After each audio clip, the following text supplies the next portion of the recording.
அனைவருக்கும் எனது ஆத்ம வணக்கங்கள். மூன்றாவது சித்தர் சத்குரு சச்சிதானந்த சுவாமிகள், கொடுவிலார்பட்டி, தேனி மாவட்டத்தில் இயற்கை எழில் கொஞ்சும் கம்பம் பள்ளத்தாக்கினுள்ளும் கம்பத்திலிருந்து 8 கிலோமீட்டர் தூரத்தில் உள்ளது சுருளிமலை.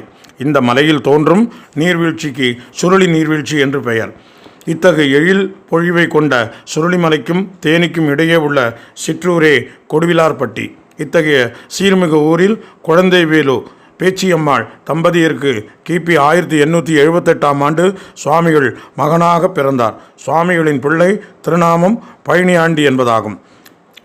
தம்முடைய 60வது அகவையில் துறவரம் வாங்கிய பின் ஏற்பட்ட பெயரே சச்சிதானந்த சுவாமிகள்.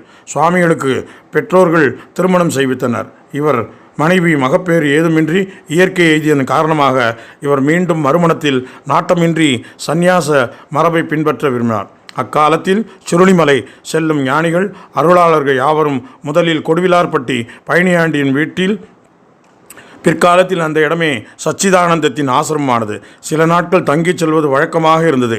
அவ்வகையில் வந்த மகான்களில் மிகச்சிறந்த ஒருவரே சொக்கலிங்க சுவாமிகள். சொக்கலிங்க சுவாமிகள் கிழக்கிந்திய கம்பெனியின் ஆங்கிலேயர் ஆட்சியில் சேலத்தில் உதவி ஆணையராக பணியாற்றியவர்.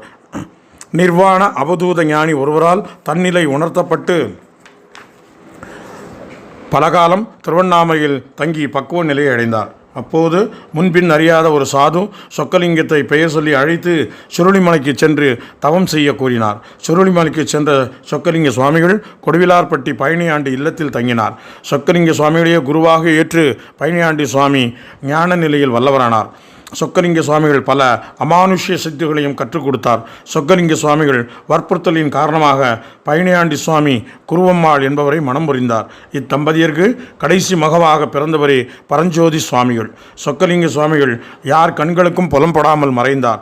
குருவின் மறைவுக்கு பின் ஞான மார்க்கத்தில் முன்னேறிய பழனியாண்டி சுவாமிகள் அஷ்டமா சித்திகளும் கைவரப் பெற்றார். சுவாமிகளின் ஆசிரமத்தில் எப்போதும் அன்னதானம் நடந்து கொண்டே இருக்கும்.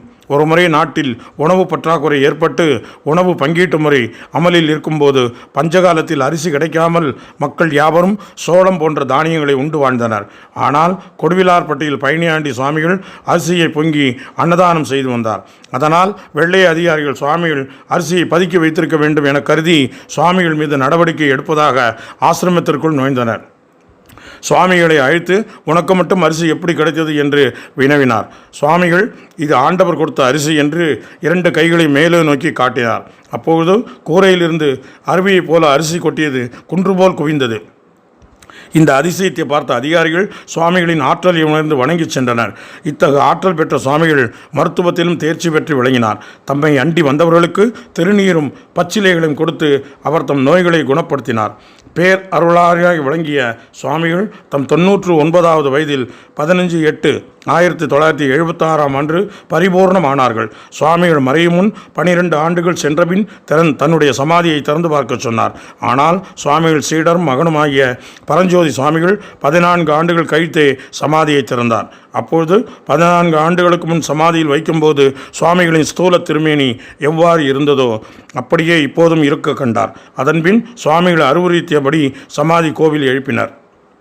தேனியிலிருந்து 10 கிலோமீட்டர் தொலைவில் உள்ளது கொடுவிலார்பட்டி. அங்கு சுவாமிகள் ஆசிரமம் உள்ளது.